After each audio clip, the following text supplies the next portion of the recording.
Welcome to the Gay Buddhist Forum, where teachers from all schools of Buddhism offer their perspectives on the Dharma and its application in modern times, especially for LGBTQI audiences. These talks are offered freely to the world and made possible by appreciative listeners.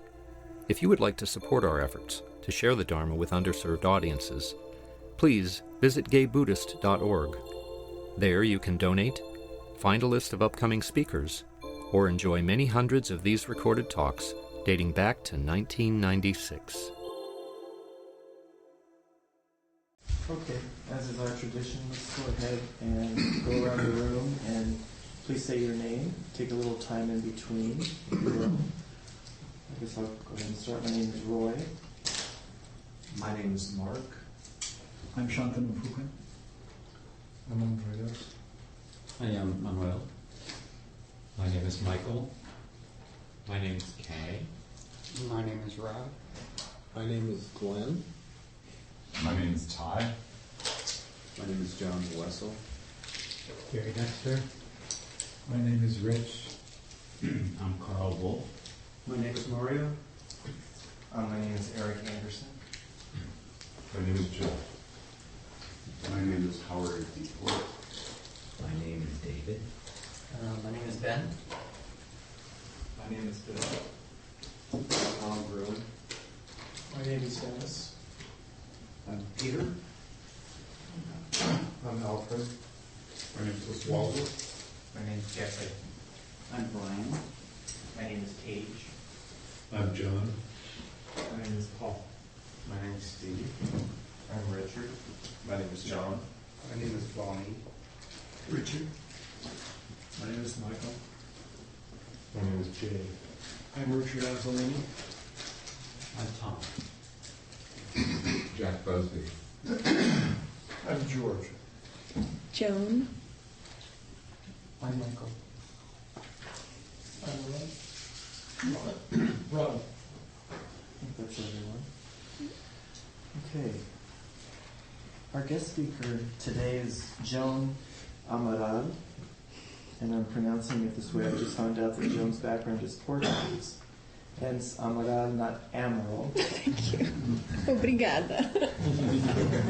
Joan was ordained as a Zen priest in the Suzuki-roshi lineage by Darlene Cohen in 2004.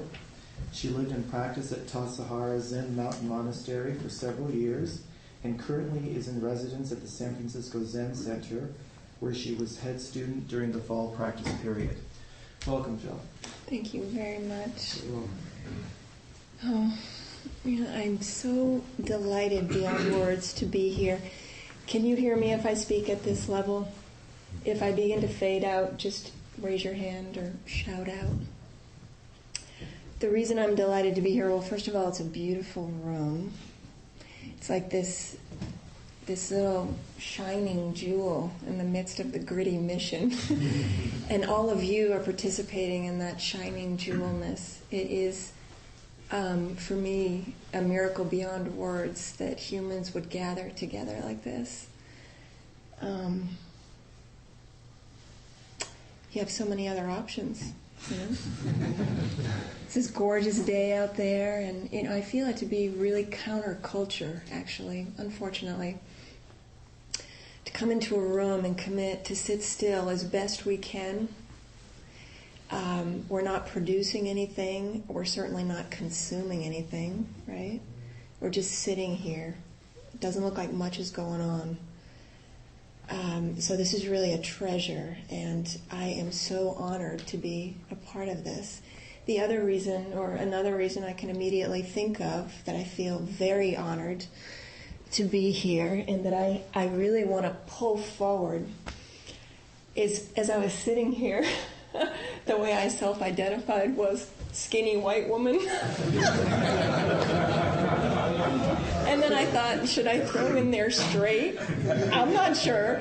I mean, and part of that is it's spring, and I'm where I'm at in practice where, so I lived at the Tassajara, which, how many people have heard of Tassajara? There's a Tassajara t-shirt in this room. Okay, so some of you have and some of you have. Before I forget, I left some brochures outside, a couple of different things. I want to just mention them briefly. It's not shameless marketing, although there is some of that in there. It's because I think that this would be of interest to you. Two things. One about Tassajara is it's a wonderful place. There are many different ways you can be there as a student to deepen practice, to come, not pay anything except offer your labor, and have an experience living in community, off the grid, in the mountains, out of the urban, predicament of noise and trash and anonymity. And as a guest, we have a few retreats. Oh, you're reminding me. Will someone please come forward and sit in these two spots, if you don't mind? It would be an offering to me. Just a little bit more closeness. If anybody wants to take, thank you. Okay. Thank you. The thing about coming, there are several different retreats. There are some that are specific, like there's a Taking Refuge retreat specifically for gay, lesbian, transgender questioning people you might be interested in. There's meditation and recovery. There is yoga, cooking. Anyway, there's a brochure out there you can look at, and you may be interested if you have some time and money this summer. The second thing is I do half-day retreats called Sit and Eat. And they're, I want to hang a bunch of them up in the Haight District, because I don't know if you've heard about this thing that the mayor's office is doing, an anti-sit thing, which I understand where it comes from, people hanging out on the sidewalk, kind of getting a little obnoxious, but it seems like a bit of an overreaction to ban sitting in public. Anyway, my retreat, a half-day retreat. It's called Sit and Eat, and I co-lead it with a wonderful Japanese bento chef who prepares these fabulous bento lunches. We kind of end with a grand finale of eating after doing a little sitting, a little walking, some talking, So it's kind of a half-day retreat that's geared toward people who are curious and interested in Zen forms, but don't necessarily want all the hoopla. I come from San Francisco Zen Center where there's a lot of hoopla, which actually works for me. I was a dancer, choreographer, love the production values. Right away, the other thing I want to ask is, would you please just shout out, call out, if you overlap, that's okay, don't worry about it. Why are you here today? What brings you here today? Community. Community. Focus on inner peace. Inner peace, focus. Connection. Connection. Friends. Well-being. Well-being, like-mindedness. I was on the schedule. Okay, important. Commitment, expectation, responsibility. Habit. Reflection. Quiet. Wanting peace. Presence. To feel the energy in the room when I meditate. Yeah, good. Love for community. Mm-hmm. Joy.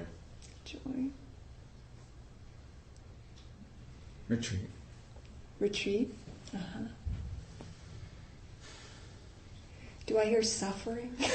That's why I'm here. So that's kind of what I wanted to talk about. Well, you can't help but talk about suffering directly or indirectly when you are engaging the Dharma. So one thing is, here we are in the middle of, the first days of spring. And more light that we're interacting with. We did that daylight savings time thing. And, I also want to say that it's Palm Sunday, for those of you who notice. And, I grew up in a Catholic family. Next week is Easter. This, for me, is all about resurrection. And it's right in there with spring. And the Persians, this is their new year, is right on the first moment of spring, which I always thought was beautiful. New beginnings, new growth, new life. Suffering in that. There's this thing about April being the cruelest month. You've heard that? What is that? For me, I've been thinking about that this morning, walking over here. how is it? What is the connection with joy, sorrow, and suffering and pain and difficulty? I think this mind of bodhicitta, and I know that you're all from various backgrounds. Like you're not from the Zen background necessarily, even though some of you may be interested in Zen, and some of you may not identify as Buddhist. A lot of times I don't identify as Buddhist unless I'm pinned down and I have to say something. It's more of just kind of generically being committed to sitting in the fire, sitting in the midst of my suffering and trying not to move. And if I move, okay, I'm not getting up and leaving. And if I get up and leave, then I trust that I'll come back. That's the commitment, responsibility, on the schedule kind of thing. That other people have an expectation of me. It's okay to have expectations of each other. In fact, we need each other to have expectations of each other. It's called Sangha, community, to pull out our deepest intention.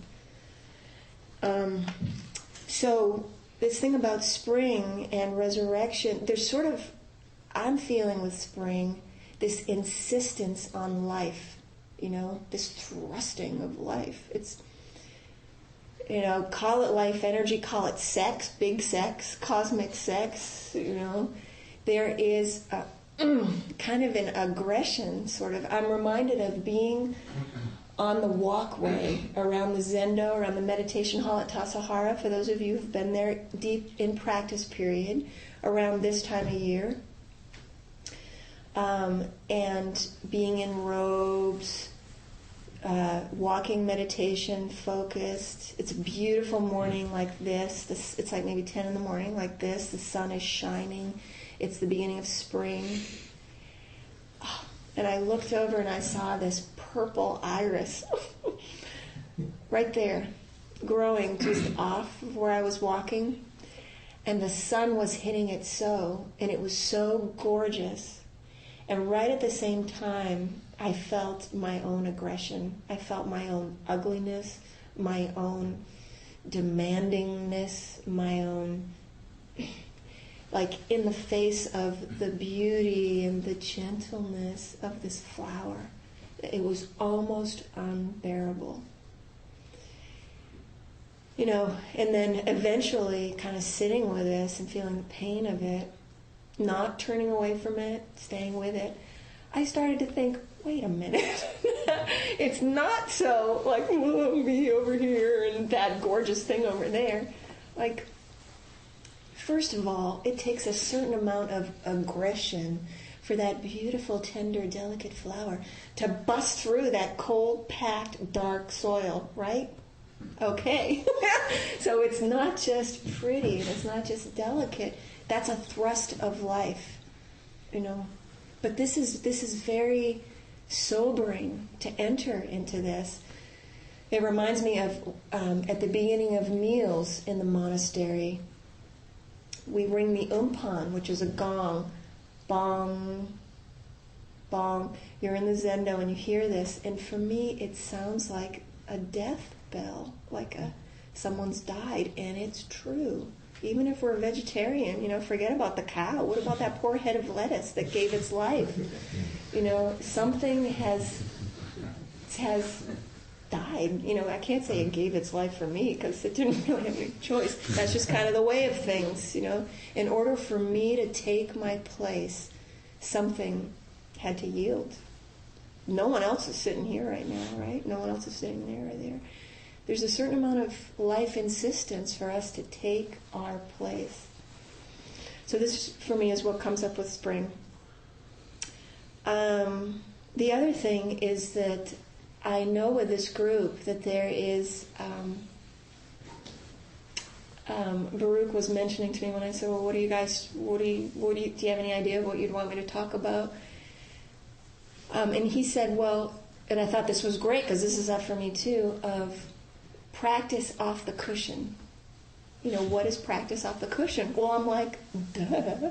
What is not practice off the cushion? I mean, for me, I guess what I want to say, my take on this whole practice thing is like right here, like what we just did in this last half hour of sitting. And by the way, I've been shot at in El Salvador, and that was not as hard as sitting. Whether it's 30 minutes, we just did a 7-day retreat at Zen Center sitting for 7 days. This is hard stuff. This is why we sit in community, because especially when we're so used to seeing value in producing, right? If you're just sitting there when it doesn't look like much is going on. Anything I say today is all about encouraging you and me to just keep sitting, to engage continually in this leap of faith that there is something positive and constructive and helpful for the world, and forget the world, for you and you and you and you and you, happening here just by sitting, by being willing over and over again just to sit right in the middle of whatever's going on. So meditation, I'm trained in Zazen, and so Zazen is just literally seated meditation. It's a Japanese word. And more particularly, the kind of Zazen I've been trained in is Shikantaza. Are there any Japanese speakers here? Like native Japanese? Okay, forgive me. What did you say? You're doing fine. Thank you. Isn't it interesting that arigato is similar to obrigada, Portuguese and Japanese? Anyway. So, shikantaza, which is just sitting, that's how we translate it, is just sitting. And you may think, when you hear that, it's just sitting. It's not like it's easy. Big difference between easy and simple, right? They're not synonymous. Simple is, we're just sitting here, but it doesn't mean it's easy. It just means it's just sitting. That's what you're going for, just sitting. And Daigaku, who is one of the priests at Zen Center, last week gave the Dharma talk where he's kind of an ascetic-looking priest who studied. He's American, but he studied in Japan for a long time.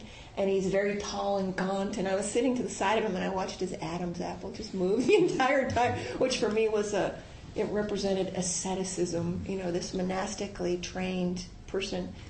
But he was basically talking about be yourself, express yourself in Zen or Zazen or meditation in your life. Just there is no other secret than just be yourself, take your place. And by the way, for me, this monastic training, I think monastic training is just lover training. Expressing itself in different ways, but just learning how to give and receive love. This is what I think we're doing. This is what I think priests, Zazen, Zen, any of this stuff is. Anyway, this is what I'm committing to. I'm not sure exactly what it means, but I know the feeling. And this is what I meant by, I don't know if I can say straight, that just see, and it's basically just, the difference is that I'm not necessarily going to act on it. And this is where straight and gay or whatever, it gets a little bit convoluted. It's not that I'm going to act from any particular place, but holding the tenderness. And what I think that means is Buddha, Buddha, Buddha, Buddha, Buddha, Buddha. Seeing Buddha everywhere. This is love. When I experience that, it's just openness, interaction, community wherever, here, or just walking down the street, the community that arises when you just see someone and smile, and they smile back. What a gift that is. But this thing about just doing whatever you're doing completely, being completely doing whatever you're doing, whether it's Zazen, like this, or however people are sitting, just committing in some posture for stillness for a period of time, doing that completely, being at work, doing that completely, being in an argument, doing that completely, making love, doing that completely. And what is completely? When I was thinking about this, what is completely, I feel it has something to do with not separating between the doer and the doing. But it's like a gerund, like everything becomes a gerund. Ing, zazening, being. I had an experience in oryoki as a new student at San Francisco Zen Center. Oryoki is the formal meal where you're sitting in the zendo in zazen posture and you have your 3 bowls and food is brought to you. It's very formal. The whole thing takes 40 minutes to do the ceremony and you only have about 4 minutes to actually eat. The rest is chanting and bowing and serving each other and, but I had this experience, and as a dancer, as a choreographer, I loved the ceremony of it. And the biggest challenge was as a server, when I'd come in with my pot, to not see the zendo as my stage. Very embarrassing. The only way I was cured of it was to see someone else doing that, and when she came and I was like, I had to stay like this, but inside I was going like this, because I saw myself. And that's how we help each other, by the mistakes that we make. No mistakes. It's all just helping if you're up for it and you're paying attention. Anyway, in that particular morning, during the sesshin, we had a group of visiting Japanese priests. Okay, Japanese priests. Exoticism, elevating the Japanese priest. But this one particular priest came in, and he was wearing his robes, and he comes in front of me to serve me, and he bows with pot, and I was floored. It was like the bottom fell out. Something happened there that was powerful, and I just opened, and the tears just started flowing. Later on, when I was with this, what was that? I felt what I was experiencing, what he was giving me, was just serving. There was no person there. There was no personality. There was nothing extra. There was just the serving. And I felt so completely met, without any judgment, without any, nothing extra, just this beautiful, precious, never to be repeated moment of guest and host, of serving and being served. So, this thing about, outside practice, like what do you do? I'm interested in this word outside and outsider, because some people might say, I'm an outsider. Look, I'm the only girl in the room right now, whether or not I'm stray or gay, whatever, who knows? I'm wearing this Raksu. No one else is wearing one of these. This is just, my teacher gave it to me. We sew it ourselves. It has calligraphy on the back with my name on it. It's a religious garment, Is that separating? Does that make me more of an outsider?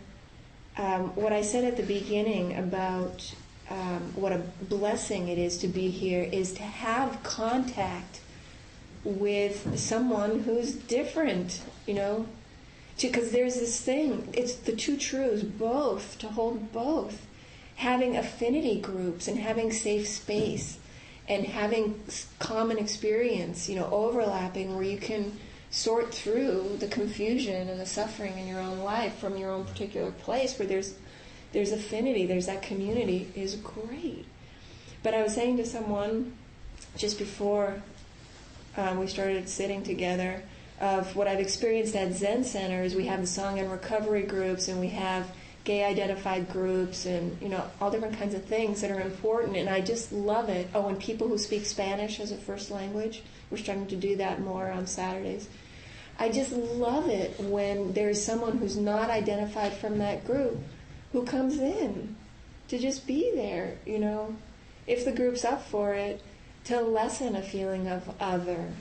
Because if we keep having these kinds of initiatives at like Zazen for Spanish-speaking people and gay-specific and in recovery specific, like this, when does it breed separateness? Is it connecting or separating? This is a dynamic tension to be held, I think, with some equanimity, if you can stand it. And equanimity does not mean you never fight and that you always are in perfect agreement, but that it's held somehow, that it's being looked at as widely as possible. And, it may be at the beginning that it's smaller. Okay, so here's the thing. It's smaller, a smaller circle. And then when you're ready, you extend out. And I think this is individual practice, as you just keep opening your arms as wide as you can bear, and then wider, and then wider, and then wider. Circle. You know, arms are for hugging. Anyway, Zen Center is in this capital campaign phase right now, where it's called Widening the Circle. And people are very nervous about this within Zen Center, and it's breeding all kinds of feelings of outsiders. And we even use the word outsider, you know, like when we talk about residents and then outsiders. Oh, God, every time we say that. One person made an announcement in the Buddha Hall at Zen Center, packed with people, you know, all kinds of people who come to hear the teachings, and said, we're going to be starting a child care program on Saturdays. Great. And it's going to be led by 2 different people. Great. You know, we want to have 1 resident, great, and 1 outsider. And I went, no, stop saying that. Oh, God. But I think it's just, you know, and this is a great example of our delusion, not just Zen Centers, my delusion, that person's delusion. You know, we try. And this is the thing about multicultural stuff, too, is we can't be afraid to say the wrong thing.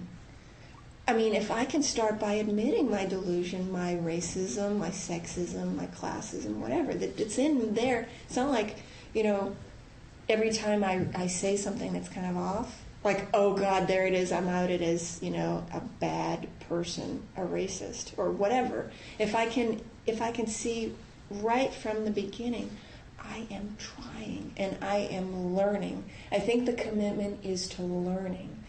And that's where we can help each other to hold. Can we hold space to say the wrong thing, to make mistakes, and to come back to each other? And this, by the way, is what I think meditation, sitting, zazen, whatever we're calling it, is training us in, to simply come back over and over again. To what? To our own lives, to our own intention, to our own commitment to keep growing and learning. Okay, 11:30. I want to stop in a few minutes because I definitely want to leave time for some interaction, although I'm going to hang out with you guys afterwards after 12, so if there are any questions or, you know, if you want to talk, I'd love that. The other thing that I wanted to say is that this thing about Baruch mentioned about working with difficult emotions, this is great stuff. This is all about what I've been talking about with the purple iris and the self-loathing and not hanging out in the self-loathing, although as a Portuguese person, I love to wallow for a while. It's called saudade, okay? There's a word for it culturally. You know, and it's called like a grieving period, not leaping out of my grief, you know, hanging out there because there's important information there. So there's a story of ancestor Dongshan, who, Chinese guy, a long time ago, who's a master, and he's outside in the courtyard or something, and there's another monk nearby who's washing his bowls, and he sees 2 birds contending over a frog. Messy, you know.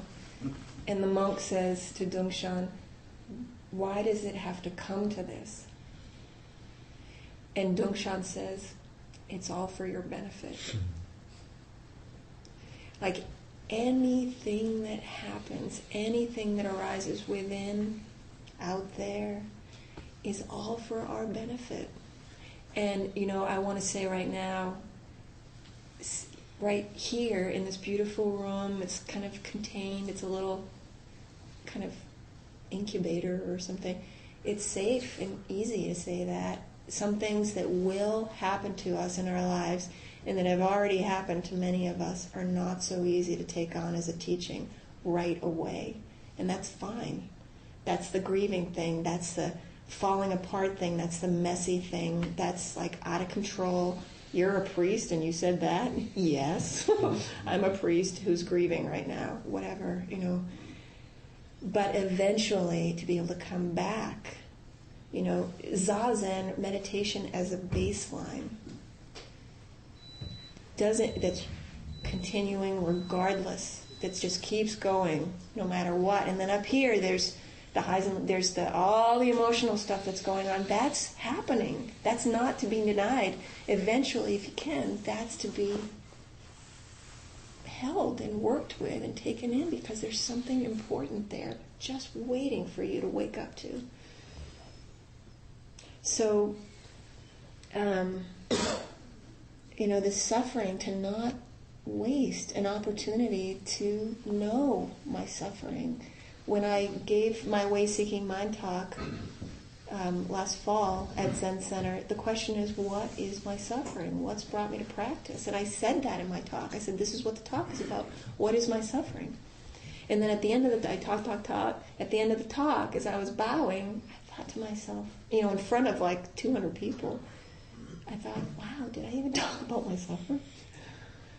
And sure enough, someone later on said, Joan, I have no idea what your suffering is. That's what you're supposed to be talking about. I don't even think you touched on it.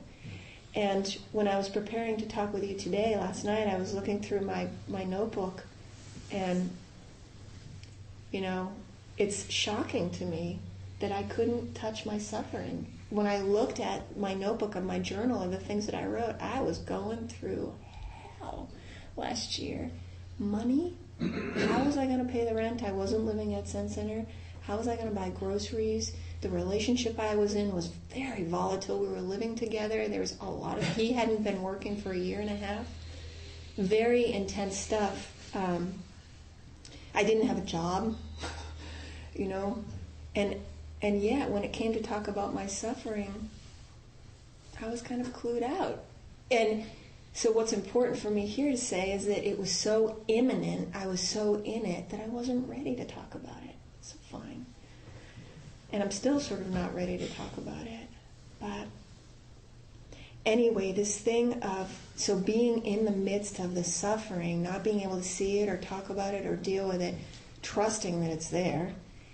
And there's this thing we call taking the backward step, which is what we just did this last half hour. That's taking a backward step for a half an hour.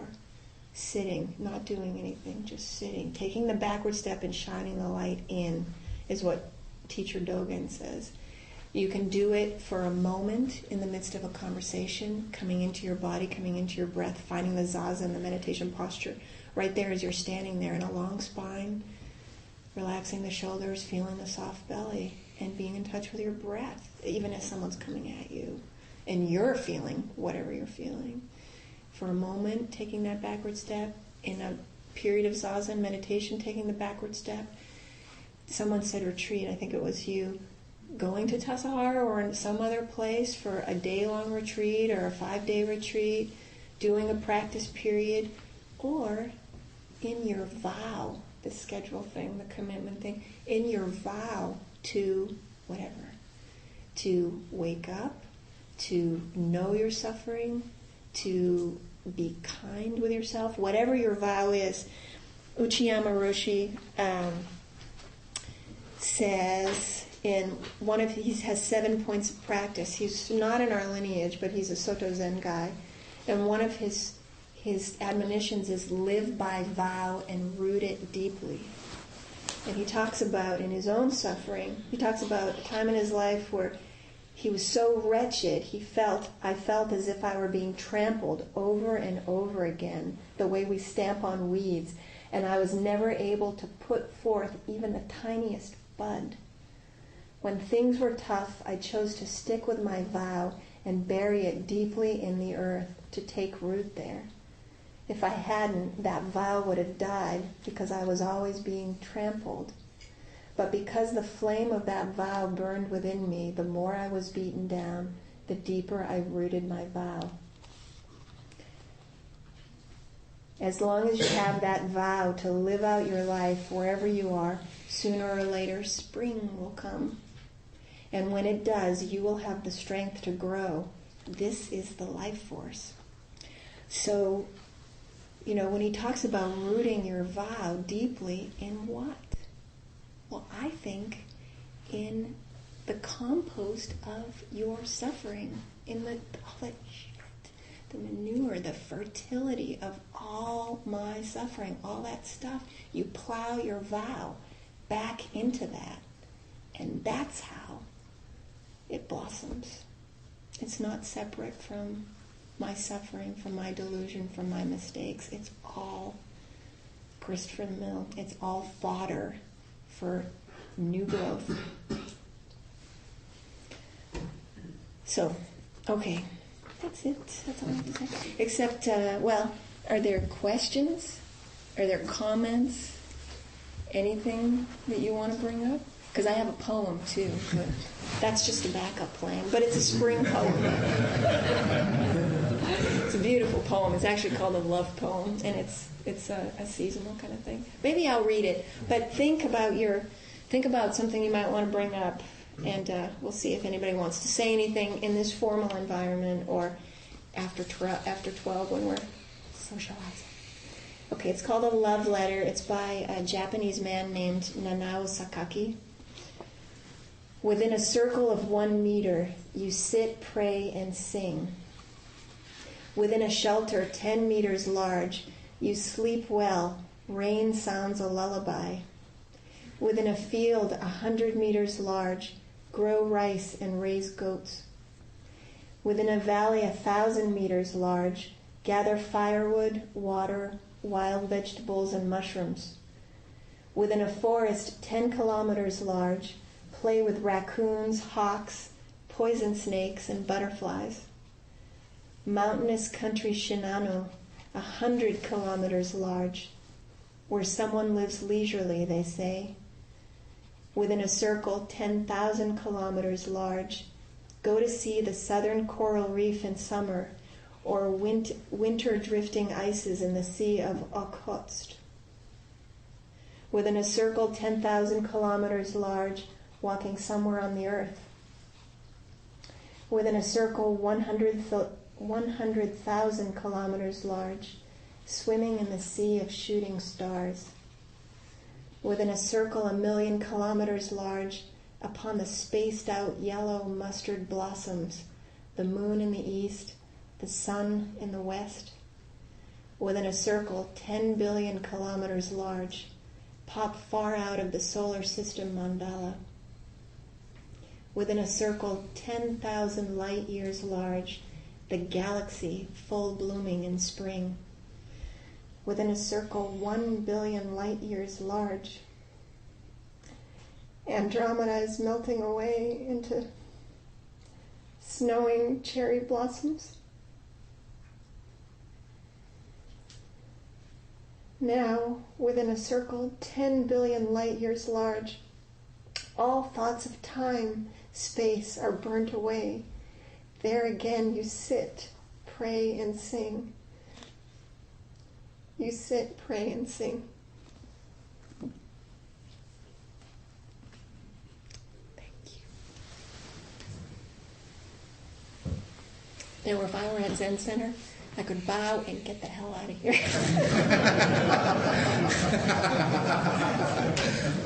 But you know what? I'm totally okay with just staying here. I started crying at Zen Center when I read that too, just a little bit. And anyway, there's something about that, of that circle, and the nobility, the dignity of a human being just at the beginning, at the end, forever. Because there is no beginning and no end. Just sitting. Just right there.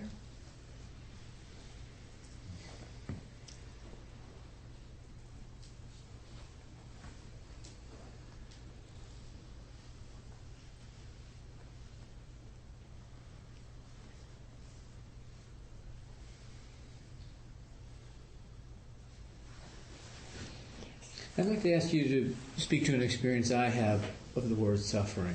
Mm-hmm. Now, when I hear the word suffering, I'm thinking, well, this is not a good part of life. And this is something to grapple with and to overcome. That's the experience I have to the word. But when I think about my own personal suffering and what I've sort of come to think about suffering, everyone's suffering, is it's just another face of life. Mm-hmm. It's just a face of life to be embraced as like part of the whole. Yeah. As spring is... I used to think of spring as the resurrection. Now I think of spring as another face of that which is the whole. And what we do is, when you talked about meditation, the thing about being meditation is learning to be exactly who we are, pretty much without excuses or feeling need to apologize. just being who we are, and taking the practice from the cushion is taking that experience of who we are in the quietude of our meditation out and being there with the suffering as it comes, with what looks like new beginnings, which sometimes seems to be most apparent in the springtime, but I think if one is aware, one can. Every moment is a possibility for resurrection. So I don't know. I probably asked you to speak to several things at the same time. It's great. I'm like, yes. Because you know what? I still am not sure exactly what it's about, but spring for me, I remember just every spring. I spent 6 springs at Tassajara, and in the mountains, and it would always seem that I would be walking by somewhere within Tassajara, and I would see the lilacs in bloom, how fragrant they are, but I would always smell some dead animal. I could always smell something dying. There is something about death and sex. Because for me, like when I'm calling sex, is like this new life and juiciness, and like Hildegard of Bingen, maybe some people know her teaching of viriditas, of greening. She was really onto something with that, which is all about juiciness and the sap rising, in the spring, and bipeds looking at each other, and the juices, I'm sorry, in the body flowing, like all of that. That is happening too. It's all flowing, but there is something in there with death too. Something about life, this circularity of life and death, and not sentimentalizing it. That just like that thing, in order for me to take my place, something else can't be here. The death toll of the meal. But suffering too, specifically, and maybe this is you're already knowing this and practicing, but I just want to say that suffering to, like, compassion, do you know that means suffering with? So it's not just, the first gift is for me to know my own suffering, and then to be able to share my suffering, or to share that knowing my suffering with other beings, is the root of compassion, is me suffering with. The bodhisattva way of being right there with other people, not separating my suffering from their suffering. And this is really very challenging. The Brahma Viharas, the 4 abodes of loving kindness, compassion, sympathetic joy, equanimity, those are the 4. They all have far enemies, which are obvious, like loving kindness is hatred, but the near enemy of compassion is pity. And it is so tough or so easy to fall into that. And I, for myself, that's a big one. So the antidote is just to come back to my own suffering, to come back to what is my deep sorrow, to always be in tune with that. So someone said once, the bodhisattva's happiness is happiness with a dent in it.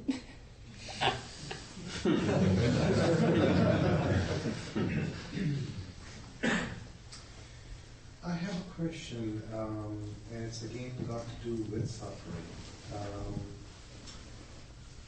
Through a personal experience that happened several years back, it started with some kind of suffering coming to me from a very close person within my life, around my life. The interesting thing was that incident of suffering opened up a whole new realm of spirituality. And it's a very interesting concept that I have dealt with in the last several years, as to why does it have to be suffering that brings on a wonderful brand new part of spirituality that got me where I am now. And it's just a question that sometimes keeps on coming back. But that was how it started. Mm-hmm. And I'm very grateful to it now. But at that time, there was a lot of suffering, a lot of pain, emotional pain. Now I feel it's great. Whatever happened was probably for the good. But it's still a question. Why just suffering to open those gates? Mm-hmm. Well, it's a great motivator, that's for sure. I mean, I know for myself, I'd just be hanging out in front of the TV or something. It's like I said, it's like, God, what else is going to get me on that cushion all the time if things are going fine? And this is the Buddha's first, the teaching of the Noble Truths, the Four Noble Truths. The first one is, it's translated variously, like life is suffering. Some people have been like, oh God, that's such a downer. Do we have to say that? Is that just a bad translation? There is suffering. Suffering exists. Regardless. There was a fundraiser at Zen Center years ago, apparently. I wasn't there, where Suzuki-roshi, who's this wonderful man, he was invited to speak to all the potential donors at this fundraising luncheon where everybody's sipping champagne and, clink, clink, and he came out to say something. And what came out of his mouth was, every one of you in this room, without exception, will die. And there's the champagne glass. So, even if you live this blessed life, we're all still heading in the same direction.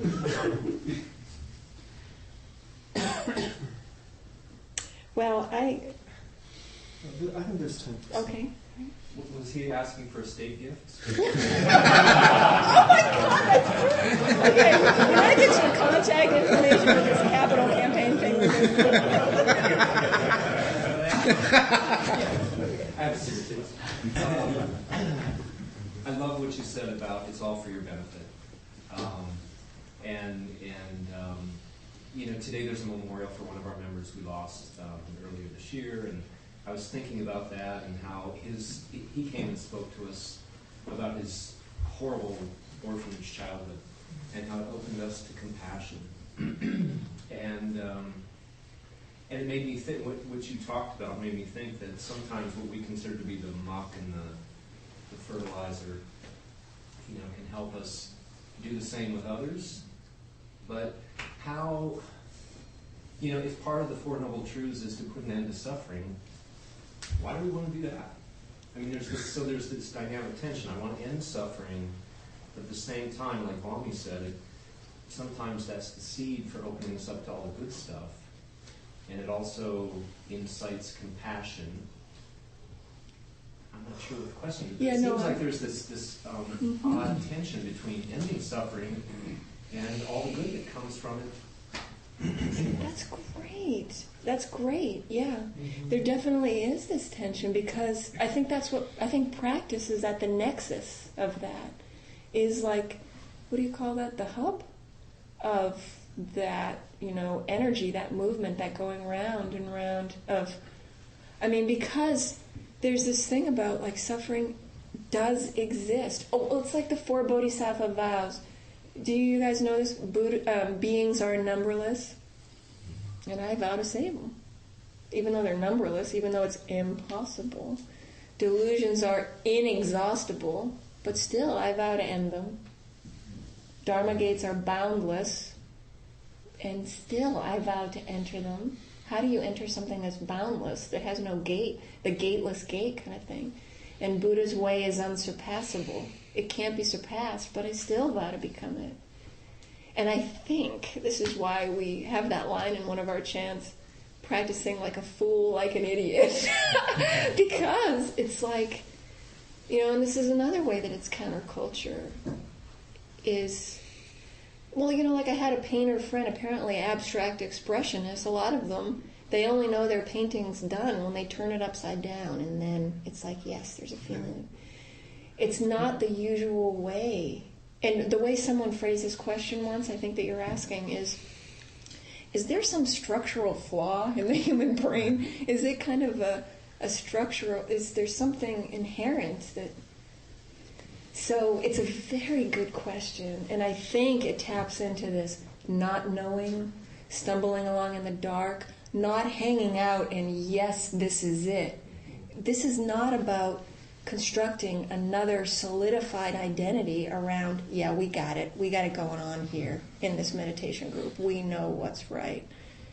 But still having a commitment, showing up because you're on the schedule, to still continue. And this, thank you for helping me with this, because this is my question right now of how to wholeheartedly engage in this thing that we call, that some people call Zen priest, wanting to uphold the forms and ceremonies, how to fully engage in that without narrowing, without becoming a Zen fundamentalist. What an oxymoron. But I've been called that by the abbot, which is great. Which is like, who would have thought? I thought I was so casual. But I'm actually very traditional because I've seen how the forms and ceremonies help me, and I want to preserve them forever.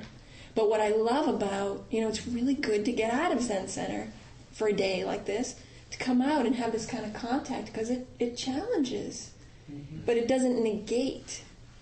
And that's what makes it alive in the spring and the seasons. It's just continuing. It's not about controlling. Like, I think letting go and holding gently are the same thing.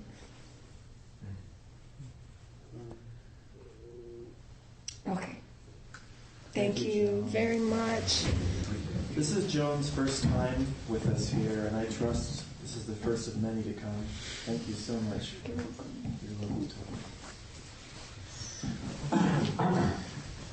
How about now? Do we have a host? Our host. Yeah.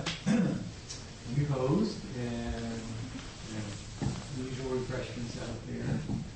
And you're asked to help yourself to tea, but wash your cup and put it back. I'll be going around with a Donna bowl. It'll be placed on the table out there when I'm not going around with it. The suggested donation is 5 to 8, of course. More if you can, and less if you choose. And there's a list out there that you can sign if you want to get the newsletter, either an e-newsletter or the hard copy. You can sign up there. And we also have a list of the people in the fellowship that's updated every once in a while, and you can indicate that you want to be on that list. Anything like that? Going out for lunch. Oh, yeah. Some people go to lunch afterwards, and the social period is over about 12:30. So people congregate near the front door or outside the front door to go to lunch. So you're welcome to join us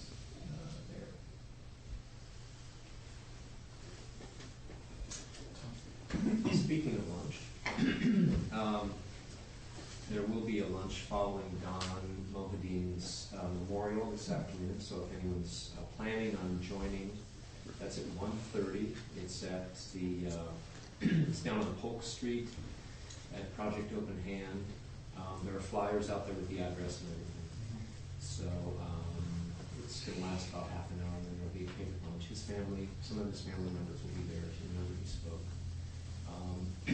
There's also a photo board out there if you can't make it to the memorial and just want to take a look. Photos Don took and shared.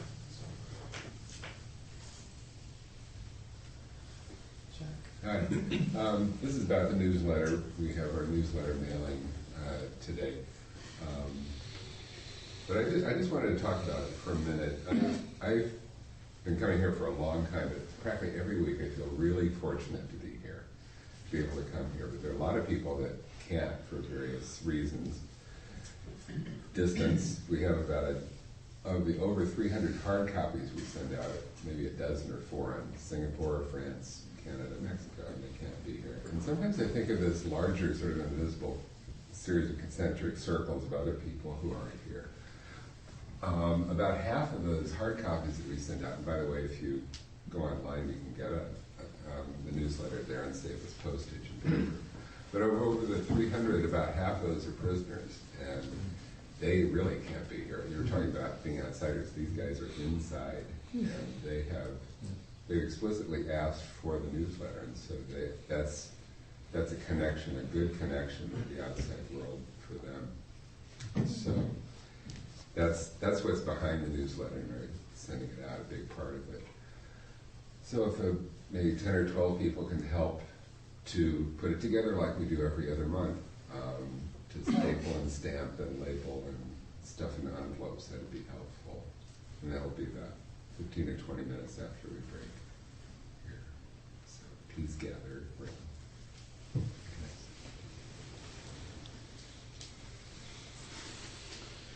Anyone else? Okay, let's stand the medication.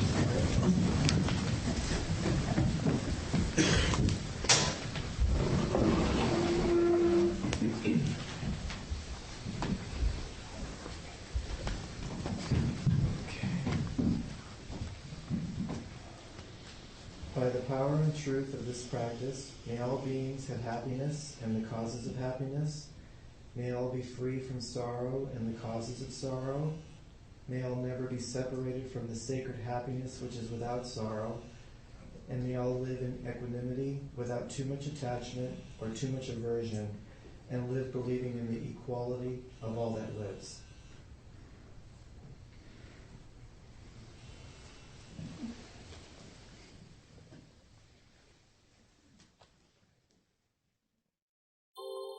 Thank you for listening to the Gay Buddhist Forum. If you would like to hear several new talks per month and be notified of upcoming speakers so you can participate live, please subscribe to this podcast, like us on Facebook, and join our mailing list by visiting gaybuddhist.org.